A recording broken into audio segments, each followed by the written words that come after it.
Hello people of YouTube and beyond, Nerdy Transformed here again, and today I have something very different from my usual stuff. Today I have the, let's get the box and frame, Harry Potter and the Sorcerer's Stone Deluxe Creature Collection, Hagrid, with his jolly face right there. Let's go ahead and get a look at the box actually. You can see, very nice big box. I mean, Hagrid fits about right here, so you have all this extra space. It looks really nice. You have like the owls and all that here. What's interesting is that this is not cheap packaging. You actually remove this piece. You actually have like an extra pillar piece because that's actually back here too. So it's kind of interesting. We have like an extra pillar thing. What's really interesting about this package is that it's actually sculpted into the plastic itself. It's not sculpted in the cardboard, just in the plastic. It's kind of weird. It's got all this extra stuff. You can even see the sculpting of Hagrid's trench coat in the back there. Let's see, it says Caper of Keys and Grounds at Hogwarts. I don't know if that sounds like Hagrid, but you know. And if you look on the back, let's see, we got the bio there. Day Harry Potter entered the world, blah blah blah. You got a bunch of figures down here. Quidditch Harry, which looks like crap. Gryffindor Harry, which doesn't look too bad. Gryffindor Ron, which looks like crap. Gryffindor Hermione, which doesn't look as crap, but still looks crap. Drake Southern Malfoy, which looks like crap. Invisibility Cloak Harry, which, Professor Snape, who probably looks the second best next to Harry. Oh, look at that. We have the limited quantity available. Headmaster Dumbledore, who actually looks pretty good. Too bad he's limited quantity. Remember Malfoy, who cares? Professor Quirrell, meh. Then we have the deluxe creature sets over here, where there's Hagrid, of course. We got Fluffy the Cerberus, and we got the Mountain Troll. Then there's these things which I remember having some sets of and I really don't care about. So yeah, pretty interesting packaging. Really cool. Loved how old 2000s packaging looked. So here's the figured Hagrid. Pretty big figure. I mean, if you want to see size, let's just, there's Cosmos. Dwarfs Cosmos. Here he is next to the Beast Hunter's Optimus Prime. Dwarf's Optimus Prime, the big bulky Beast Hunters one. He's about the size of an old Transformers Ultra Class from the Cybertron era. Ultra Class, you know, he's between the current Voyager and current Leader class, so yeah, I would say an old Cybertron Ultra Class. So yeah, he looks really cool. He's got a lot of detail, you know, he's got his hair, but he's actually got a lot of nice, this is what I love about old 2000s toys, and so, like 2000 to 2005. They put a lot of work into their figures. I mean, look at it. There's painted brown and black to kind of vary it a bit, alter out the beard and the head. His face is very well painted and sculpted. You can see the ridges on his eyebrows, the ridges under his eyes. I mean, this is stuff like what you get from like those movie lifelike statue things, you know? Not a lot of articulation, but he looks really good. He's got a nice rubbery coat, but it's not like super rubbery. It's only on the inside he looks even bad, but you can see all the nice like painted shading and all that all over his coat. His clothes have the similar kind of shading that kind of shows shadows and wrinklage and just use. Little scars showing where he ripped. His boots are nice and big. They're hollowed out, but considering current Transformers, there's not much to complain about. He's got a real rubber strap on the back. That's actually like a separate piece, so that's really cool. Articulation-wise, it's not too great, but you know, not bad for a movie figure. You know, you got swivel at the arm. His hand does swivel as well. No elbows, but you know, this one already has an elbow built in, swivel as well, and hand swivel. Nothing at the waist. The legs do go forward that much. Could probably do a full 90 degrees if it was for all the rubber. And can go back that much. And he does have a knee. The knee looks a little awkward, but with a trench coat away, it doesn't look bad. And you can actually kind of get a somewhat decent walking pose out of him.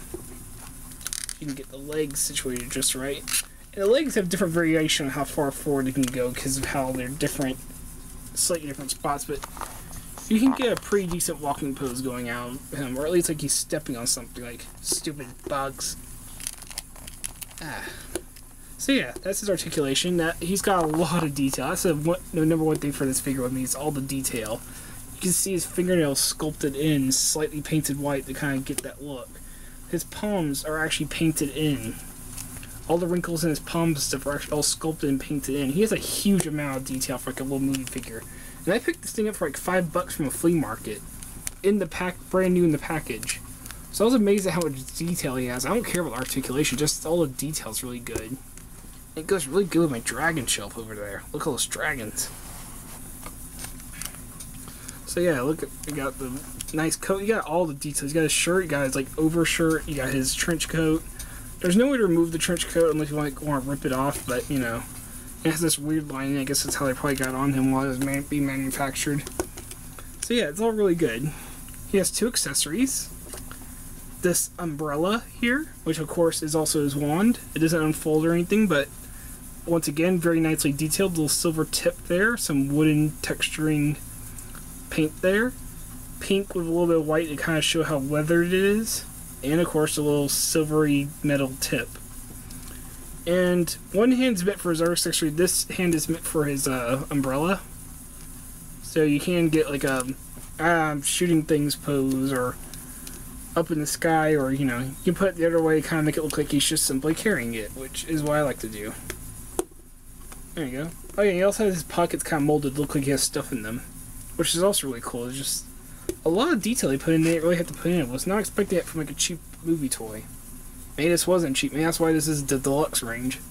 He also comes with Norbert, or I am going to assume it's Norbert, considering there's no other dragon he would have. And you can see his Norbert kind of coming out of the egg. The other hand sculpted to where it's kind of can hold it, and you can, using the wing, you can have it to where he'll hold the egg, bounce the egg in his hand, like this, and he's kind of just holding up Norbert, just right there. And Norbert himself, once again, has a lot of detail. Got the dark green, but with a little bit of black and yellow to kind of vary the color. Got some goldish yellow along the throat and on the lips. Black for the eyes, but newborn. And then black for the spines and the horns. And the egg itself has like a lot of different colors. Kind of like moon colors, dark grays and dark blues, kind of all mixed together. And it all looks really good. Just all of it's got a lot of beautiful paint and all very well done. It looks like done like a professional artist. I really appreciate that. I should get the rest of the...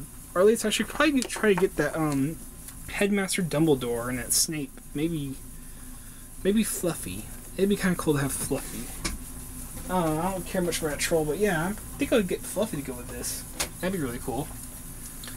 As for storage, you do have kind of storage because of his trench coat flap here. You can kind of just friction the umbrella to where it'll stay there and looks fine. And same for Norbert, which from a display standpoint looks really stupid to have Norbert kind of just hanging from his trench coat, but if you just simply want to put him somewhere without having to look at them in his hands, they do fit onto his trench coat and just sit on his back without overbalancing him or anything. You can just have him displayed like that. I personally prefer him displayed with accessories, but you can put them away if you want. But yeah, that's the Deluxe Creature Collection Hagrid from Harry Potter and the Sorcerer's Stone. Really, really cool figure. There's a couple of paint mess-ups, like he has some weird silver on his hand right here. But just for the amount of detail and paint and effort they put into him, and actually a decent amount of articulation considering everything. I thought he was just a statue when I first saw him. I'm really happy with him. I want more of the Harry Potter figures just to go with him now. But yeah, I'm Nerdy Transformed. This is a really cool figure. If you can find him on eBay, I'd recommend getting him. And I'll see you guys later. Take care.